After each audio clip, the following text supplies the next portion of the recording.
sorry to cut you off like that, Chad. That's the second week in a row I've done that. Before we introduce the show, we're sitting here chit-chatting. I'm like, everybody ready to go? Click go live, and I just cut Chad right off like that. Welcome to Fairway to Heaven, everybody. On DSM Media, we're live as always. Facebook, Twitter, Twitch, YouTube. You know the drill. Smash that like button, share button, retweet button, thumbs up button on YouTube. You know the drill. Do it all.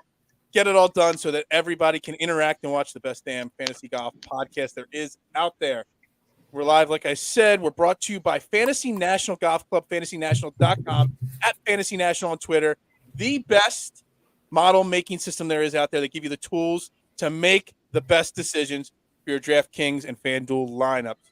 I'm your host, as always, Phil Stiefel, at Beard of Knowledge on Twitter, joined as always by my partner, Jason Sullivan at JSully2121. And this week we've got the man, Chad Eckert at Adina Real, CHE, and it's Adina Realty, baby. There we go. What's up? Cheers to you, boys. Players. Yeah, it's Players Championship weekend. Love it. It's the all caps. Cheers. You said you all asked me, hey, which podcast do you want to be on? And I was like, fucking the Players, because it's the best. Hello. Can we swear on here? Yeah, no, we can do whatever we want. I just feel bad that I don't have a drink to share with you today. Oh, why? Are you doing a Lent or something? No, I just hit it really hard last week in Florida, like really, really hard. And then came home from Florida and went to Atlantic City for the night. So then that just took my hitting it hard a little too hard. So we're going wooder for 1 week here. So all right, well, I'll drink for you. I've got a full night ahead. I mean, I have a hard out at 8:00 because I got the Golf Guys program. I'm trying to get lubed up before I go live with my boys, Quagnus, Eric Martins, and Jish Swish on the Golf Guys Fantasy Golf Pod FGP. That's what that's all about. For the Players. Oh my gosh, I'm so excited. Let's go. Yeah, so let's go to the Players. This is the Players Championship. Jason, you do your great article over at FanShare. For those that don't know what the Players Championship is all about, TPC Sawgrass, shorter Pete Dye course. Mm-hmm. Jason, give us the rundown of TPC Sawgrass and what the players are going to experience this week at that course. Absolutely. Well, my kid's running in real quick. Hold on. Go. All right. Oh, yeah. Okay, so we got 7,189 yards, par 72, as you mentioned, Pete Dye course, 4 par 3s, 10 par 4s, and 4 par 5s. 6 of the par 4s are greater than 480 yards. 3 of the par 5s are reachable in 2. So you're going to have to score on the par 5s this week for sure. We've seen, when you think of this tournament, in the past, you've seen carnage. I just think of carnage every year. It's not been my favorite event for DFS purposes just because it seems like an absolute crapshoot. But I'm staying away from the chalk this week for sure. It's going to be a crapshoot probably as the week goes on, like I said. And it's hard to predict for DFS. So kind of embrace the uncertainty this week, I think. We all know the course. It's one of the best courses on tour. Yeah. We all know that there's carnage and it can happen at any moment. John Rahm, was it last year or the year before that when he put that ball in the water? You know, but it seems like if you look, Chad, you go down the list here, JT, Rory, Webb Simpson, Jason Day, the names of the guys that actually win the event are most of the times the elite of the elite, right? Yeah. I mean, it's got the purse, so it builds that heart rate. The heart rate gets going, and that's when you got to be the one that's real confident in your skill and put it on autopilot and be one of the better autopilot players. And that's usually the elite of the elite. Now, you do get to see Woo Kim every once in a while, and that guy kind of has the balls to do it. So there's a type of player for sure. Yeah. So, I mean, what kind of players are we looking at? When I think of TPC Sawgrass, I know it's Pete Dye, and there's the Pete Dye specialists, as they call them out there. I think Jason's Get kids. Dad out of there. Yeah, Dad's got to deal with children. Back there. We'll just roll solo. I didn't do that. He took himself out. That you know it's bad when he takes himself out. That's classic. He's trying to get back in. You got to take yourself out for a second. Dude, it's my first time apparently. I couldn't hear you guys all of a sudden. Oh, yeah, sure. Well, no, we were about to get into who you got to target. And I mean, there is kind of a target here. It's an elite guy, sure, but it's more of an experienced guy, potentially. Could it be a Pete Dye guy? Have you guys heard about the Pete Dye guys that you need to be? Yeah. We talk about every year there's those 4 or 5 courses that are strictly Pete Dye course guys. Mm-hmm. But Pete Dye course guys have very similar things in common. They hit the ball in the fairway. They're not super long hitters. Someone like Adam Scott that doesn't even need a driver in his bag like last week. Those kind of guys, short game, around the green. That's the kind of guys I target. I don't worry about driving distance one bit on a course this week. I don't worry about any of those I don't even worry about birdies. I just worry about guys that are going to be around the green and their short game that are going to be really, really solid. Are we worried? Do we need to find like a Euro that's going to do well in the rain? Because is it going to rain or be gross? I mean, it always can be gross. And Euro guys do tend to be the best Pete Dye specialists, kind of, sort of. The Tommy Fleetwoods, the Shane Lowrys, those kind of guys do tend to play well. So, Jason? Yeah, it's going to be pretty crappy this week. It looks like looks like rain Thursday, Friday, and Saturday this week. It's definitely like it seems to me like the Shane Lowry type of course fit this week. So I think he's going to be super popular, but that's one guy that I'm definitely going to target because I think it is going to be pretty crappy this weekend weather-wise. Hey, I wanted to bring up Shane Lowry. We can talk about him now because, yeah, I want to bet him, but the betting number on him is so much lower than the guys around him in the DraftKings board. So I feel like, do you ever use the betting board against the DraftKings pricing and see that, Lowry feels like a better DraftKings play than he does a 50-1 bet? I look at that all the time. You can kind of see, mispriced players compared to the betting board a lot. And I do look at that very, very regularly. Yeah. Shane Lowry, though, so we like Shane Lowry this week. We could jump right to Shane Lowry. Well, the reason why maybe is because he's playing well, and it's something to think about whether or not they've played in the Florida swing, because you want maybe strokes gained Florida swing guys, people that you've seen over the last few weeks playing in this type of grass with the water around them. So are you guys looking at people like that have peppered the leaderboards over the last couple of weeks? Yeah, I mean, I tend to keep it to the last 36 rounds regularly, and that's it. I don't go really far out, in my models and stuff like that. I keep it pretty short term for the most part. So this is a unique tournament too, where you don't see first timers or even second timers really contend here for the most part. I mean, I'm looking for a guy that has like 4, 5, 6 starts here, has had some success, and they also have to have good form too. I heard a stat, I think Sundog Monkey said it. The last 10 winners here have had no worse than a T22 in their previous start. So you're going to want somebody that's coming in good form. You're not going to want some scrub that's coming in, with no form at all. You're going to want somebody that's contended and done well recently. So then is Scotty Scheffler, has he done too well? Because I'm going to ask my guys tonight on the Golf Guys program to answer that. Because I'm kind of, sometimes people have done too well, and then I don't want to go to them. Scotty Scheffler, I was going to ask you guys. My question was, do you guys like on these major events? We call this the fifth major to an extent. When you have these major events, the pricing gets released a little too soon. Sure. For Scotty Scheffler at 9,200. Well, I think he's playing great. While can he play well here? I don't know, maybe. But at 9,200, I mean, people are going to be, especially the average player, they're going to be jumping all over Scotty Scheffler. And I don't know where the ownership is listed at right now. But at 9,200, I'd be scared to play him because too many people will want to jump on that number. Right. Can you hear that? I think that's a good point too. Like too much. Like almost like too much success. It's like, is the guy going to win 3 out of 4 tournaments? Probably not, right? I mean, but at the same time, he's playing awesome. I mean, if you would have lost last week and finished second, we maybe have a different narrative this week. But yeah, it's interesting for sure. But also, at 9,200 does Scotty Scheffler have to win? Scotty Scheffler doesn't have to win at 9,200 to pay off his value. The problem is if he's 20+% owned at 9,200, then he's got to win. If he's 12-15% at 9,200, he doesn't have to win. He can finish top 5 and return a decent value, in my opinion. I want to get to the top because I actually saw something earlier today, literally like 2 hours before this show. I wish I would have snapshotted so I could quote the guy that said it.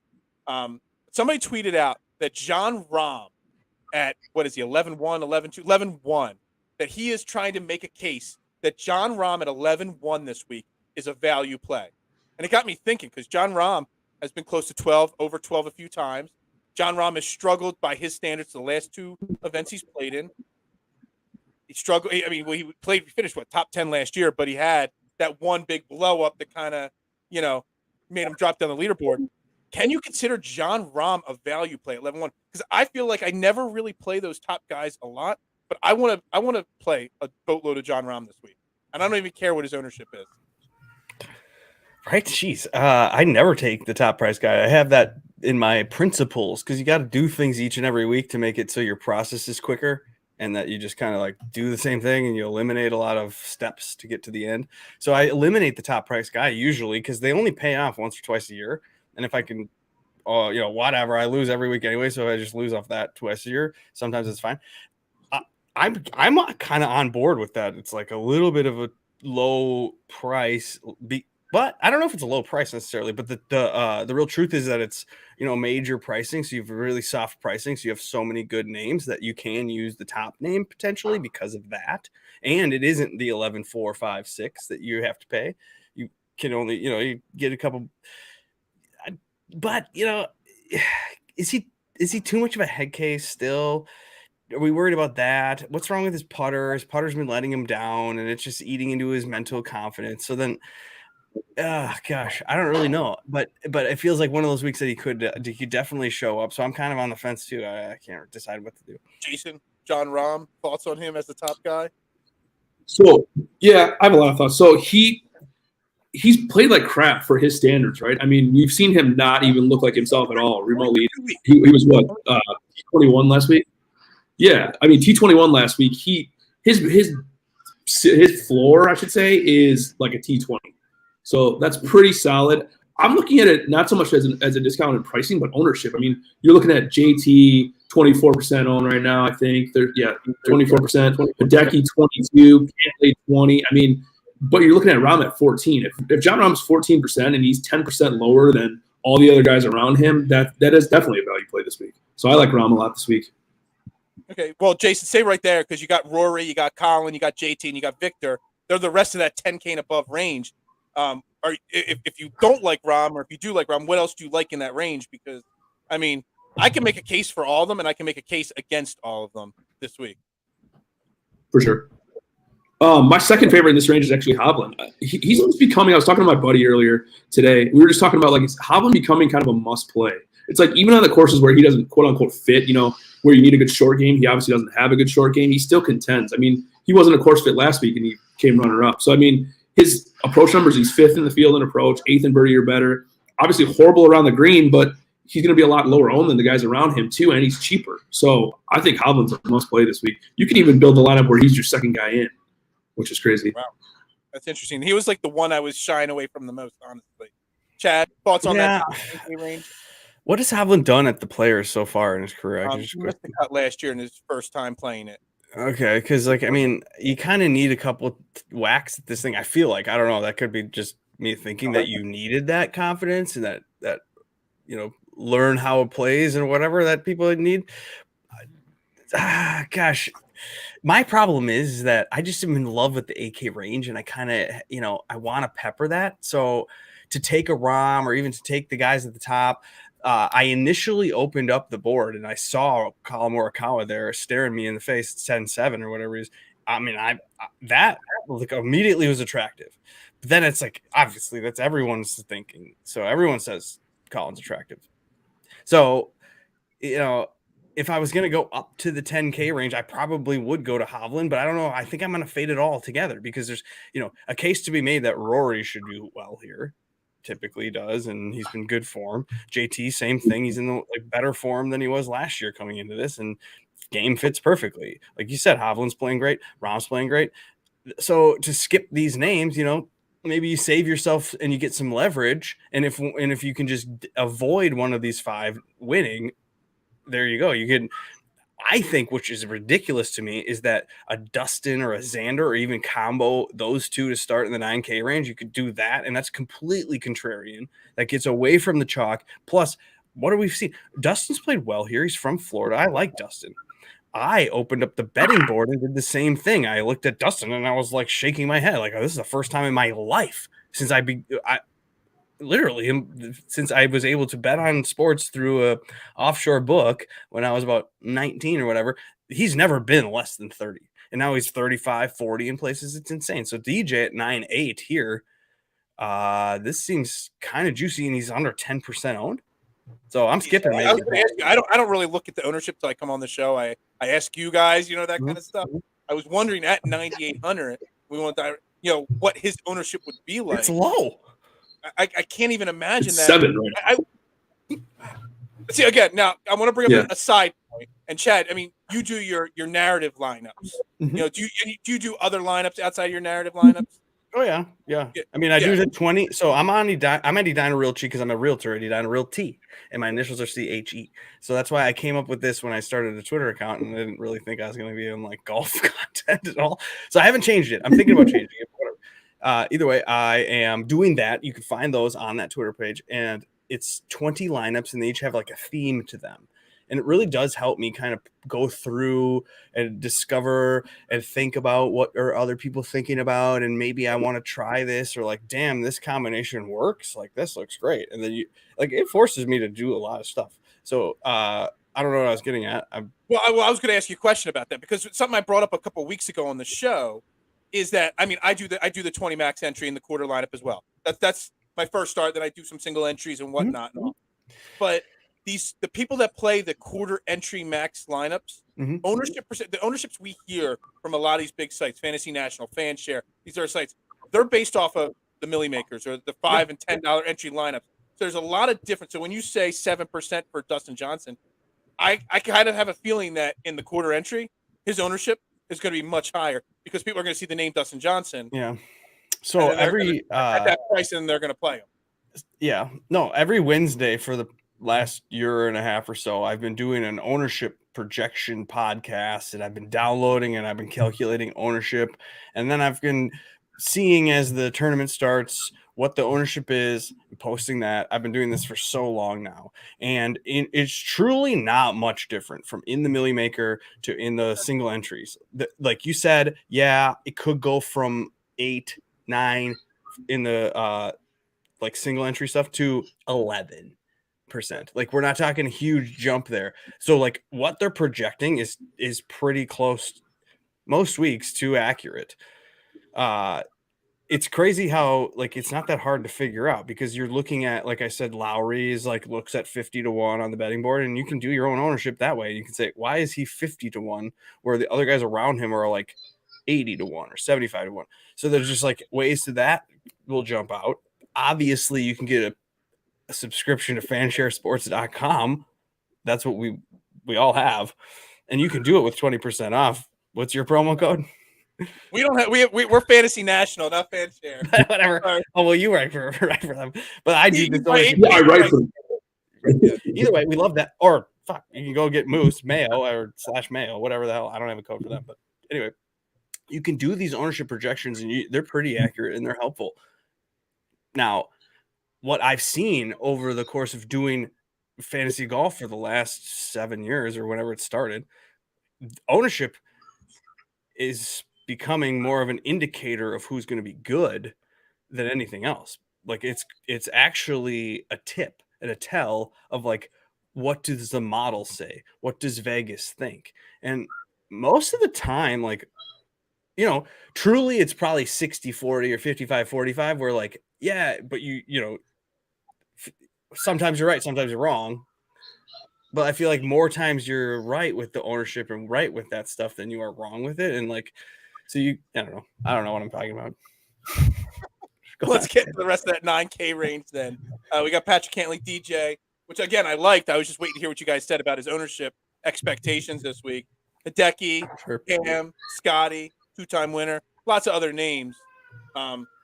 I mean, I loved DJ in this range, and Jason knows from being with me all year that Cam Smith's my guy every single week if he's in the event.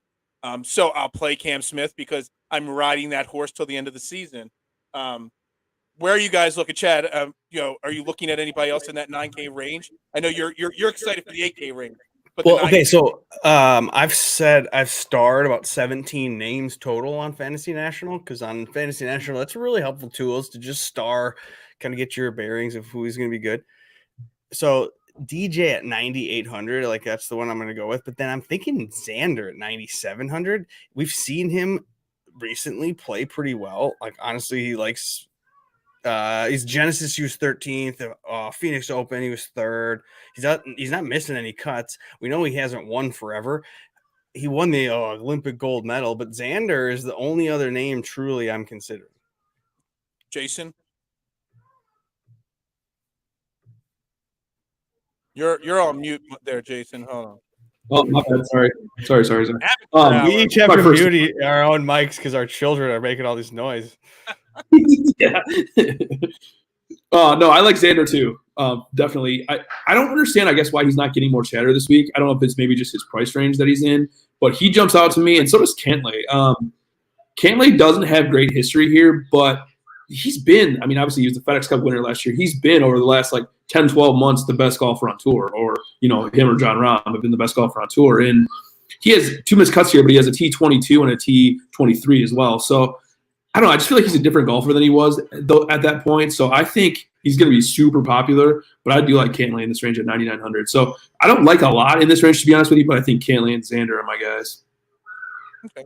All right, let's dive because Chad, you said the 8K range. I have a lot of names written down in this 8K range too, as well. Several that I'm like, I don't even care what their ownership percentage is. I'm just going to play them no matter what because I like them that much on DraftKings.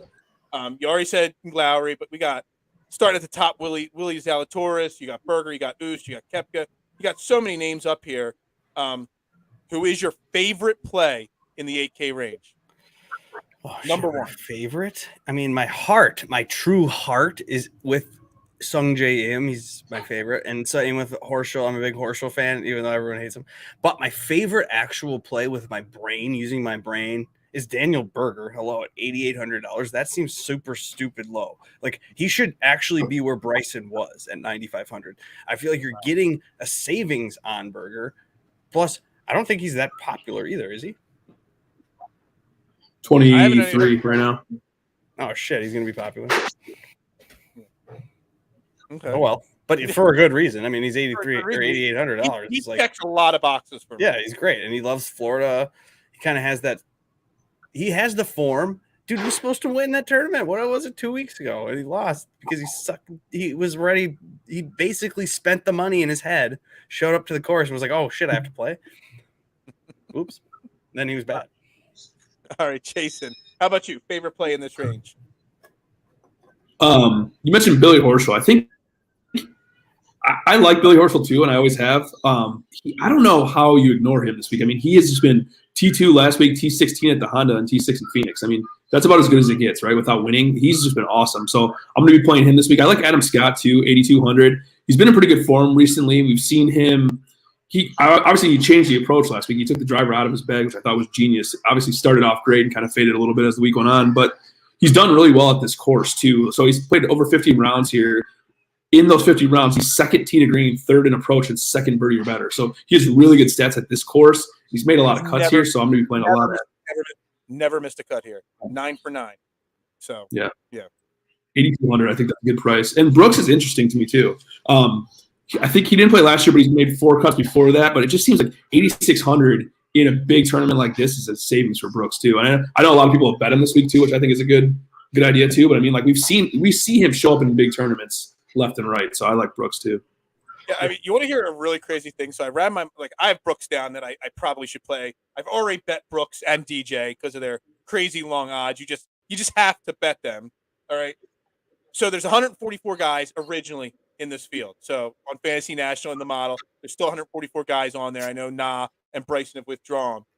Brooks Koepka ranked 114th in my model, but still everything tells me to play.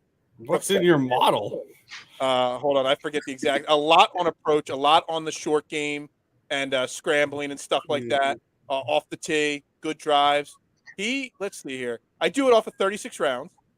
Okay. And yeah, I mean, 25% on approach. He's 92nd in approach in my model, 116th in bogey avoidance in the model.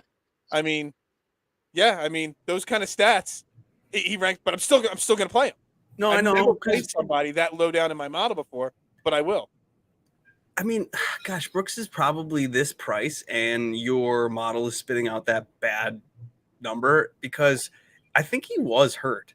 I'm not sure exactly what is going on with that. Maybe did he want to play the Ryder Cup, so he fought through it, and then I don't know, because he's played poorly in the fall swing. Does he really show up and care about those events? And then his stats are skewed.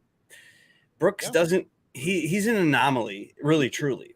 So I've been doing this, like I said, a while. So it's weird that a guy can flip a switch. I did not think this is a real thing. Like I truly wanted to think, no, this is not a real thing. But he continues to do this over and over and over again for every fucking major, where you're like, he's been bad, he's hurt. Dude, you remember when he was it the PGA or was it even the US Open where he had the back and they were bending him around and they were twisting his back in between shots? Like, this dude, all of a sudden he just has the mentality. He shows up knowing that everyone is afraid of number 17, so he relishes in enjoying watching his competitors melt, and then he rises. So this is a real thing, and people have forgotten because he was hurt. I think he's only like 31. That's young. This is his Florida. He lives around the corner. I mean, come on. Yeah, I basically is why he's staying on my list, even though the model says not. Basically, everything you just said, it was my exact thought process there. So, but yeah, I mean, yeah. But I'm not a big model guy myself. I'm more of a gut feel and the like eyeball test. Now, the model in the like fantasy national stuff definitely helps. If you don't have it, you're at a disadvantage. So you definitely need it to see things. But at the same time, you have to learn to where to have the blinder and where to take the risk and that's the way it is because of this. Oh, that makes me have like 8,600 on Brooks at a major, technically. Like, we've seen him show up randomly out of the blue at every hard course, every big event for a long, long time. So we just saw him almost win the Weights Management Phoenix Open on Bermuda. We don't need to talk about it anymore, probably. So we'll go into 7K. I just want to wrap up. I have 4 names in that range that I circled. The 7K range? You only have 4? In the 8K range. Oh. And we've already talked about them all. But I said these 4 names, I don't care ownership percentage. They check every single one of my boxes. And I will play them no matter what. And that's Sung J M, Adam Scott, Horschel, and Lowry. And we've talked about all 4 of them. They are I will probably have multiple lineups with all 4 of those guys in them. And this reminds me of what I said at the beginning, where it's the chalk is doing well. So don't be stupid. These players are good and they fit the course. Mm-hmm. Like 9, it used to be the other way, where like 7 out of 10 times they're going to fail you. But no, it's the reverse now. Only 3 times out of 10 they'll fail you. So don't be the idiot that's trying to play the 30% game anymore. Also, this chalk stuff isn't chalk anymore. It's 16%, 14%, 12%. I've been doing this long enough that it's 1 out of 10 lineups still. 1.5 out of 10 lineups. Like, and you're playing a 6-person parlay. So you can definitely use these guys and just make your lineup better instead of being silly, going out of your way to skip these names and then play bad plays at the low 6K range that you have no clue about. Granted, if you want to play the Millie Maker and you want to win the lottery and you want to go for that, that's how you have to play those usually. You have to take 2 10K guys and skip all the chalk and just hope. My 6K guy last week made the cut, finished in 41st place. Had him in 5 lineups. Davis Thompson, and I only cashed in 3 of 22 lineups last week. So I had an awful week last week. So, it's a lot of luck. That's what happens when you're drinking poolside in Florida and making your lineups. It doesn't. Where were you in Florida? I was in Fort Myers, Florida. Oh, nice. Days. Yeah, visiting some family. All right, 7K range here. Love it. We're not talking about your vacation. We don't want to talk about that. No, I don't want to. I don't remember part of it. So we don't want to. Okay. We don't want to. I have the 7K range. The majors, these players, this shit, this is so fun. And this is where it's how do I choose? The 7K range, the Pete Dye range. There are so many Pete Dye guys in the 7K range. They are. Yeah, and the guy that I loved last year, that let me down last year because I thought he was going to have a big breakout season last year, and he's back now with a Pete Dye course, Abraham Ancer. Oh yeah, that's the guy that I'm looking at first because he's the guy I played so much last year. He let me down because I thought he was going to have a breakout, and he's fallen all the way down to 7,600 this week. Yeah, I just had the house on him 2 weeks ago. And do you play the same names over and over? This is a thing you should do, right? If you played the guy and you thought he was good 2 weeks ago, why don't you just play him again? It's what changed? Maybe he got hurt and you know that, and then you don't want to play him. But at the same time, brands are a thing. It's fun to have a name that you will play and you like, because again, then what happens is he goes to the top of the leaderboard and it makes you happy. But if you decide I'm going to not play that guy this week because I'm thinking too much. And then he goes to the top of the leaderboard. Then you're mad at your guy that you're a fan of? Like, just play the names that you want to play with your heart, because it's fun to do that too, because this is guessing. We're guessing. We are definitely guessing. Jason, what are you looking at in the 7? Where are you guessing in the 7K range? Well, I'm going to guess with the guy that has been awesome lately, Fitzpatrick. I mean, 7,700 just seems like a misprice for him. I feel like he should be in the 8s for sure. He putts much better on Bermuda than any other surface too, so I love him this week. He was T9 here last year. He's been on fire lately. Probably one of the best players on tour lately. I also like Sam Burns a lot. T9 last week kind of righted the ship a little bit. He was kind of slumping a little bit. His best putting surface is Bermuda too. He has a win at Copperhead too, which is a course comp for me this week. So I love Burns this week. I'm going to be playing a lot of Burns. Bermuda Bird. So, Bird. That Fitzpatrick guy, I mean, his form is so good. I think I agree with you on this this misprice. So then, is this potentially going to end up being that chalk that you may want to avoid? Because this could be one of those 20-ish% names. It's 25 right now, which is insane. Yeah, that might be a fake. Yeah, that's everything said. Look, I've been, for some reason, Fitzpatrick's played great, but I just haven't bought the hype on Fitzpatrick as a winning golfer, all season long. And I've been skipping over him. And I tweeted it out a couple weeks ago. He was the last guy I cut from my list of guys to play, and he finished in second place or third place, whatever it was, a few weeks back. But I can't pull the trigger. I don't care what the price is. I just don't think he can win it. I don't think he could win an event, at this point. I know he's playing great. And there's 7,700. He doesn't have to. He's your last guy. You could be literally your last guy in. 25%. He's got to be a lot better than, or he's got to be pretty close. Yeah. No, you can't miss the cut for sure. You're fine. Definitely can't miss the cut. Right. Yeah. And that was kind of like you were just saying too. You're talking about somebody being at like 15, 16% ownership. I mean, 25 is a big difference. You're talking 1 out of 4. That's for a guy that, like you said, isn't probably going to win. And I don't know, that might be worth a fade.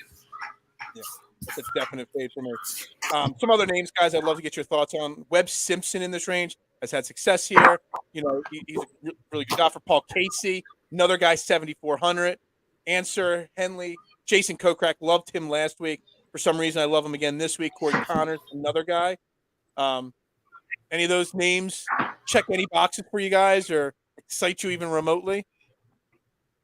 I don't know. No. Well, I mean, I had Henley starred. So Henley's got pretty good recent form. He's getting played and good iron play, like whatever. Casey's probably going to be popping in models because of his iron play. So that kind of I'm hesitant on that.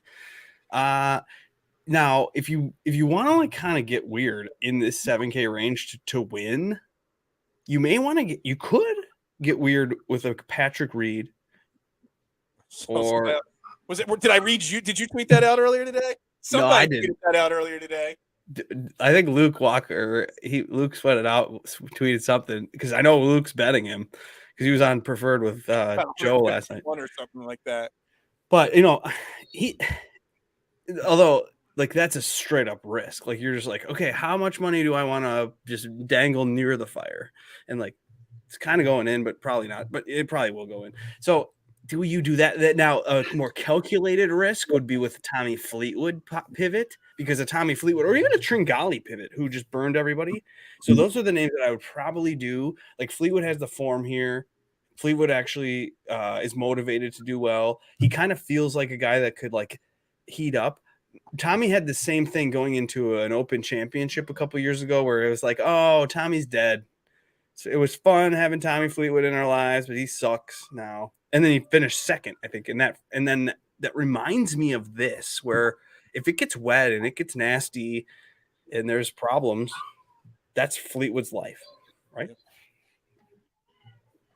Jason, where are you at? There's a couple names. So I thought that Gary Woodland was going to be massive chalk this week, and so I was going to stay away from him, but he's been awesome lately, and Venture has him right now at 6%. So I'm going to be playing Gary Woodland 100%. I think he's going to be fatigued. I'm worried about. Oh, I didn't know he said that. Well, never mind then. Well, no, he's like, I need a day off. So we got a baby crying. Sorry, Mike. This guy. I mean, where are your kids, Phil? Put them in the That is program. why I have 0 kids. I got a dog, and I close the door, and he don't bark. So Damn you. I know. Oh, Phil. No, but yeah, okay, I could agree with what about Sergio? Sergio's never missed a cut here. Is he a free square? You got that going on. You got a Leishman here. You got Jason Day, who's got a heavy heart with his grandma. We got a lot of storylines here. Max Homa's a good golfer. Corey Connors is playing good golf. Siwoo Kim's won here. Justin Rose has good form or a good course history. Cameron Young is cute and he's 7,200. Taylor Gooch is clearly mispriced after having a great finish last week. I kind of said I kind of took Jason's approach with Cam Young a few weeks ago. Just keep playing Cam Young till he misses a cut, and he hasn't missed a cut yet. Since you said that, so you kind of feel like you have to keep playing him till you're done. Sure. This is a good range of names. I mean, I was looking at you guys brought up Gary Woodland. I was just looking at all the guys we talked about Billy Horschel earlier. Chris Kirk's down at the bottom of the 7K range. Yeah. The guys that were in contention last week and came so close, and it took so much to hang in there last week. And some people that will motivate to be even better this week. Some people, like you said about Gary Woodland, maybe he's a little tired. Maybe that, eagle followed by the double bogey, maybe that just zapped everything out of him. Yeah. I don't know, how I feel. At first I was thinking all those guys were plays, and you kind of said maybe the tired aspect. So now I'm questioning all those guys. But I really liked the guys that were in contention last week playing this week. I really, truly do. I think you don't make any decision. I've said this for months now. I don't listen to myself. I don't do this. But you really shouldn't make a single decision until like Wednesday at 6 o'clock or 5 o'clock in the afternoon. Yeah. Like we wait till we know more. We have ownership and it's concrete a little bit. Like you can truly then make decisions where you're like, no one wants this guy. That is stupid, and I should play him. And that every single time will like give you the leverage in a GPP. Are we playing, in a fantasy league against our friends, and it's a whole season, and et cetera, et cetera? Like, not really. No, we're going for like we're trying to win. We're trying to get a lottery ticket, and if everybody's picking the same numbers, like the ball doesn't know who's picking numbers, so just pick a different number. I mean, really. Agreed.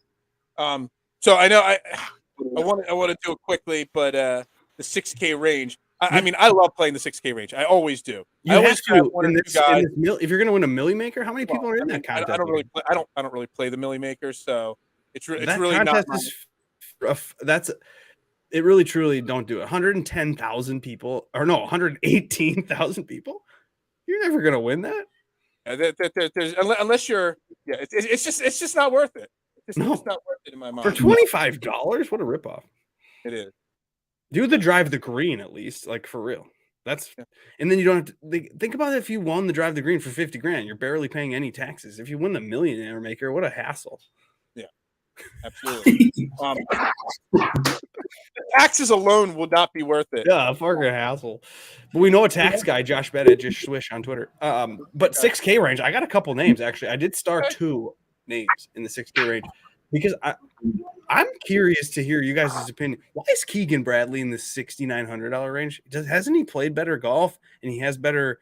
I mean, Doc fucking Redman is $7,100. There are some dumb misprices here. Why is it Keegan Bradley $6,900? Mm-hmm. That's the first name I wrote down in that range. That's too low price. He's got good. I also thought Adam Hadwin a little bit. And I have my model set to somebody else right now. But is there a reason why I wrote Adam Hadwin down at 6,500 and starred him? I can't look it up at this second. But something made me write his name down and star him up here. But he was a name I starred up there a little bit. I mean, he's had a couple finishes at the Phoenix Open, the Pebble Beach, but I don't trust him as much as I could trust Patton Kizzire, who we know is a Bermuda guy. Now, let me sell you on Kizzire at 6,900. He's had good recent form, a couple cuts in a row in the month of February. He's a 10th at the Phoenix Open, which is Bermuda, was now gaining on strokes approach in 5 of the last 6 events. So something's clicked for Patton Kizzire. We've seen him win a tournament. Didn't he win the Sony Open? And that was he won the Sony Open. He won the Mayakoba. I think the Mayakoba is also Bermuda. No, it's past Palam. Shit. But whatever. He's good at golf. His best, I mean, he's he's playing good. His best finish ever is at the Sony Open on Bermuda. This could be this one. Patton Kazire. I like it. I still love Keegan the best in the range, but I could get behind Kazire also. Absolutely. Jason, how about you?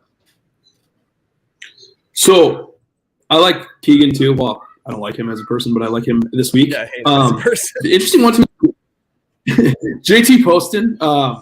He's finished T22 his last two times. You're stealing my 6K whisper. He might be bad 6K chalk though, because everyone knows this about him, and he's weirdly priced. What has he done lately though? Because that worries me a lot. He's not a good golfer, but I was definitely going to play him this week just because he's got the 2 22nd place finishes. Let's see, Honda was the 42nd, missed the cut at Genesis, 23rd at Waste Management, cut at the Farmers, 25th at American Express, 42 at Sony Open. So Poston has some decent recency. He's missed a couple cuts, but had some good finishes too. Interesting. What about that guy Mito? Everyone likes to talk about. I love Mito. I backed the wrong Chilean sensation this year. It seems like though. I was playing Mito every single week until Neiman won, and then I stopped playing Mito because he's no longer the Chilean sensation. He is on my board. He's on my maybe list right now, Mito, because Mito is a good golfer, and at 6,700. You could get much worse at 6,700 than him. The fear for me is that I'd rather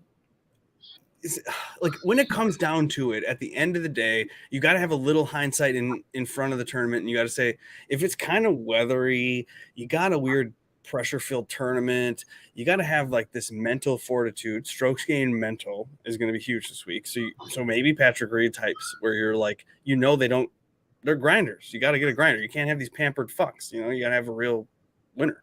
And then the Florida swing thing is a thing. So I think you have to know Florida. You have to be comfortable with Bermuda and potentially have good recent form coming in. That's truly what brings me back to the top and what makes me worried that John Rahm, who has played really some of the best golf out of anybody over the last year or two, I mean, like forever, and even over the last couple times out, the 3 tournaments he's had, the last 3 tournaments, he's played unbelievable. Some of the best golf out of anybody, except his putter has let him down. And we know that's why he gets angry. It's not anything other than like he knows he should be making these putts and then he misses. So John Rahm it's like, do you start at the top? I never do it, but then it's like I might do a couple lines where I start with the top because I'm really comfortable doing 11-1, and I think you can even fit $7,700 guys in there, and you can pepper that Fitzpatrick range, and you can throw a goose in there. What I do is after I start building my maybes, I do test lineups. I don't enter any of them. I just test them out. Let's see them. Let's go. Let's do one. I build a test lineup with Rahm and Colin. So no, we're not doing no test lineups here. It's we're doing a real lineup. Did you send me the contest invite? I did invite you on DraftKings. I will enter it. Yeah, we are going to enter it. So my life is so busy. I'm sorry I didn't see that. No, it's okay. So here's the rules. You can pick anybody you want. Okay, you have to enter this contest. Okay, or this lineup contest. Yeah. So far, this is week 10. So far, I have won 3 of these contests. Jason has won 3 of these contests, and our guest of the week has won 3 of these contests. It is literally a dead freaking heat right now. I like it. Okay. All right. So, as the guest, Chad, you get to go first. You get to build your lineup first here. Oh God, really? I have to pick the first. Well, so then we all pick different names. I mean, Jason loves to double up on who we pick. He likes to copy us, so you can copy. It doesn't really matter. Ownership percentage will be pretty high if you do that, but that's kind of Jason's that doesn't thing. give you much leverage, I suppose. No, so you want Jason to go first, so he can't copy off of anybody. Well, maybe can I share my screen? Sure. I mean, I was just gonna. Can you share your screen? I can. Dude, I have StreamYard. I'm a podcaster. All right, so let me remove mine. Add yours. There you go. Okay, so like I mentioned, I want to do Ron, but no, I'm not going to do that. I'm going to take the chalk, and I'm going to start with Berger to start my lineup. Should I keep going? Yeah, just go. Build the whole lineup. Oh, God, I got to build the whole thing. Yeah, you got to build the whole damn thing. Okay. Okay, so we talked. Yeah, okay, we got to go down low to see how much we could save. Okay, so we start with Burger at 8.8, and then potentially we just go with what is the value here that we know is a value, and that's Taylor Gooch. He likes to birdie. He's in form, and we're then at 8,500. So we're enjoying ourselves so far. Now, what are we gonna do? We're gonna play a little game theory because we are, we're trying to get in the heads of our guests, the hosts here of the show. We're trying to take advantage of them. I know someone like Burns and Horsrow and all that stuff.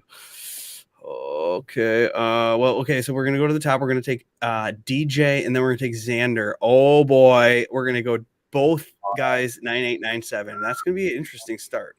So we're going to not be able to afford. I don't think we can afford Brooks because that's going to give us like 59. See what I'm saying? So we're not going to be able to do that. So we're going to try to go down here in the mid 7K range. Ooh. Okay. So we do want to try to get different, but we want to get stupid with Tringali or Patrick Reed? Probably not. I mean, Henley's a good price. So we could do that. And then it leaves us 71. Do we like anyone in the $7,000 range? I mean, we like McNeely, we like Kirk, but we kind of don't like that shit. Okay, so then maybe we take out Xander and remember back up to the 8K range. Okay, this is helpful because then we really wanted to get to like him. I've never had somebody spend so much thought process. Oh, now we click him in, and then now we got some options here because we could even get to Finau or Neiman, which we hadn't even talked about. Finau, which is crazy, but he's bad. But oh gosh. That makes me okay. Watch this. So I take Brooks, we put Brooks in, and then we're down to 97, and that gives me Xander, and then boom, that's our team. Oh, wow! Cheers. I like it. I like the thought process. Okay, and I'm going to go next, so that Jason can't take my guys. Do you like that team? That build process, that brain? Yeah, but you got brain model, baby. Well, I don't even know. No, Jason, you can go next. I'll let you go next here. Because I thought I had cleared everybody. Sorry, I took so long. I was hoping I would have 0 similar guys, but I'm also playing Brooks. Yeah, I figured. Yeah, well, why not? You look like Brooks. For fuck's sake. He don't have the blonde hair like Brooks. Somebody got the idea too. Weird. You do. I'm gonna go Keegan. Oh wow. Okay. I'm gonna go Sam Burns. Bermuda Birds. Somebody we did not talk about has been in awesome form. I'm a little worried about him at this course, but I'm rolling with it. Max Homa. Okay, Homa. And then I'm gonna go. I'm gonna go Victor Hovland. Yeah, I don't know if I can get behind Vic or not. Wow, that leaves. And then I'm gonna finish with Will Zalatoris. Dude, this is solid. Yeah.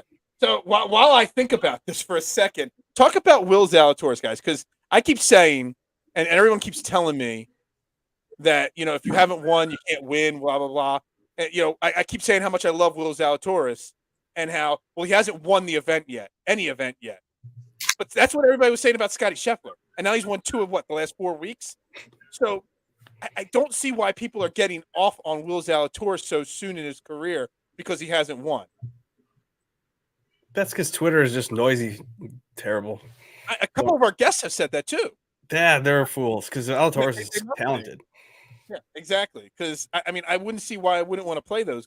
Now it's a little different though because Scotty kind of was this college guy coming out, and a couple of these other guys like Hovland and Wolf and even Morikawa, they were college guys coming out. Whereas Zalatoris was the forgotten college guy when he did his thing on the Corn Ferry Tour and then came out. So it's like he's a little like, he went through the AAAs versus getting drafted, but at the same time, he's got the talent. So maybe they're like, oh, maybe this is who he is. A lot of times people are who they are. Mm-hmm. So I don't know. We'll see. He's not 21. Keep in mind, he looks young and he's skinny as hell, but he's like 26 or 5. Yeah. So while you were talking there, I secretly built my lineup on the screen. All right, you got DJ. I see. Yeah. You got Dustin Johnson. I was so glad you dropped him out of your lineup. Cam Smith, because I will play him every single week. In the 7K range, I actually do like Chris Kirk and Tom Hoagie this week. Oh. Nobody took him, so I took JT Poston. He's going to finish 22nd place again this week. And then I was able to squeeze Colin Morikawa in there. Damn. Look at that lineup. Well, when you Justin get Johnson, Cam Smith, $6,100 for and sure. Colin Morikawa all in there at the same That's time. amazing. I'm actually quite excited Solid. about that. That's That a might go into GPP one winning lineup. That might go into my quarter entry as well. I might have to double up on that lineup. Which Yeah, it should. why I'll not? probably right? enter that lineup I just made everywhere else. I don't know. What? Fuck it. Why not? Hey, Feels good. We Fuck worked it. it through. We talked it out. You're like my therapists. And then when I was sitting there, Wednesday funneled out. afternoon, not tonight. Wednesday afternoon. Yes. So All right. what else is new? Well, nothing. I was going to ask you. I mean, I know you got your show and your tweets and your schedules and all. Do you have any hints on who you're betting the house on this week?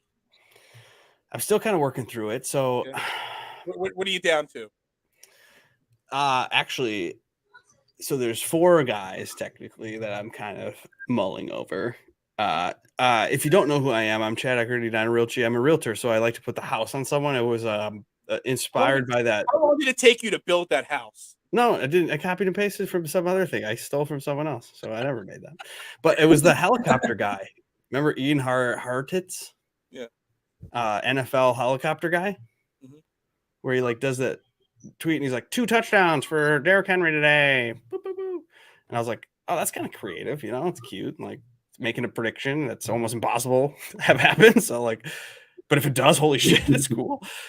So then when I saw it was like a pancake house tweet that out or whatever, I'm like, I'm going to change that out. I'm going to put Patrick Reed in the middle of it. And I'm going to be like, Patrick Reed's going to win. And I'm putting my house on it because I'm a real estate agent. But so, no, this, it's going to, Burger, off the page just jumped off at me. So I feel like this could be a Burger win. In my gut brain, immediately Burger. So I'm really shortlisting Burger. Now Brooks at the same time, I have the same gut feeling about. Whereas Brooks, it feels like the next box that he has to check in the box of checking thing. And who dyes their hair blonde if they're not taking their shit? If they're not I need to do something to make myself crazy because he's top 20 in the world only. He's falling out of the top 20 and it's not. So he needs to do something. So Brooks is on the short list. DJ also. Now, like I mentioned, I haven't seen a number like this on DJ forever. So do you just do that? And then, because I did that at the Travelers a few years ago. I think it was where he went to 28-1. And you're like, what? DJ? The best almost ever besides Tiger, basically? What the fuck? Since I grew up. So anyway, so then DJ's on the short list. Oh God, who is the 4th one? And then Xander, okay? Because this does. I mean, we typically at majors and at events like this, we're getting Xander at 18, 20, 22-1, and we're like, why he doesn't win enough? Fuck that, that's too low. Why is he up there with the same guys that win all the majors? It's 30-1. Some places 28, 30, 33-1. So I'm keeping my eye on the drift of Xander, and I might just house the Xander bet. I did it a couple weeks ago. I think it was at Waste Management or where did I house Xander? But anyway, he did well, and he does well on Bermuda. I think he's flying under the radar a little bit. He does have that chip on his shoulder where he hasn't won in years, and he's good. So there you go. Jason, do you have any bets? Because I already said it. I bet Brooks and DJ just because of their number, not because I'm definitely sure they're going to win or not. So yeah, well, I mean, I already bet those guys, but I'm not sure if I'm going to house. Yeah, I you have to bet them. Do you have any bets made yet, Jason? So I bet 3 guys so far. I bet Brooks, DJ as well, and then I don't think he's going to win, but I just saw 50 on Spieth, and so I bet it. Did I see something that Spieth was 50-1 on Jordan Spieth? He was bogey free around here the first time he came here, and then he's been bad since or something. Yeah, something like that. All right, real quick before we get you out of here, Chad, I got to do something here on the screen. I did a contest on the Twitter page, Fairway to Heaven, giving away a free entry into the Millie Maker. Cool. And I'm a guy that sticks to the rules. I don't like people that break the rules. We had dozens of people enter this contest, but only 3 people actually followed all the steps. So it's down to 3 people only. It's impossible. It's impossible. But you know what? I checked every single name on the box. So we are going to give away a free entry into the Millie Maker here. Let's see if that showed up here. I did throw my name in there. just since nobody followed the rules, I felt it was okay to put my name in the list there. Just so everybody knows. And if I hit, I'm going to pay for my own entry. And then you're gonna win $1 million, and then you're gonna give it to these 6 guys. Maybe there's only 3 guys, and I put their names on here twice each. Oh, I see that. Okay. Yeah, just to make it a little bit more fun. Thank you, Evan and Havoc. Evan, Zach, and Havacom. whoever Havacom is. I like you know, Havacom. I've been for Havacom. Yeah, I hate when people don't have real names, but all right, let's spin the wheel here, guys. Let's see what happens. Me. Holy! Oh my! Whoa. Oh, yeah, congratulations. Nice contest. That's funny as hell. Well, that's what you get for not following the rules, people. Yeah, That do was it not again safe. for. That was 100% random. That's a randomizer online. That was No, what you totally should random. do is you should tweet like everybody sucks. I won. Retweet this, and maybe I'll pick a winner of the people that retweeted it. Or Thanks to, I will give you thanks 10%. to those 3 people that followed. I will give you 10% of what I win oh, in the there you million. go. There's an incentive. Because you didn't follow the rules. There you that go. was completely. I'm not closing that out. I'm leaving it up there. That's So I funny. can screenshot that and say, I like that idea, Chad. Anyway, everybody, make sure you give Chad Eckert a follow at Adina Real CHE. If That's you're in right, the, Don I Rilchie. remember correctly, the Minnesota area. That's right. Minnesota area. He's the real estate agent of the Stars up there. Kirk Cousins, basically, and that's it, right? Gorgie Jang and bad Timberwolves players. No, I'm just kidding. No, my mom once did represent a Twins player. My mom's a real estate agent too. She's who was it? It was like a random Twins player one time. Moved into town. Anyway, Well, thank you. forgot his name. We're going to have a lot of fun this weekend battling on this competition on Twitter here to see who breaks the 3-3-3 tie and takes the lead in the contest here. Because Well, it's gonna be Jason or I, because Brooks is gonna win probably, right? But you guys got 66% ownership there, so maybe I sneak ahead because of the ownership percentages. Well, maybe. We'll see. All right, everybody, this is Fairway to Heaven right here on DSM Media. Thank you for tuning in. Thank you, Chad. I know you got to roll to your next show. Yes. Have a good one. Thank you. And we'll see you guys back next week, 9 p.m. same time, same place. Y'all have a great one. All right. Peace. See ya. Later, boys.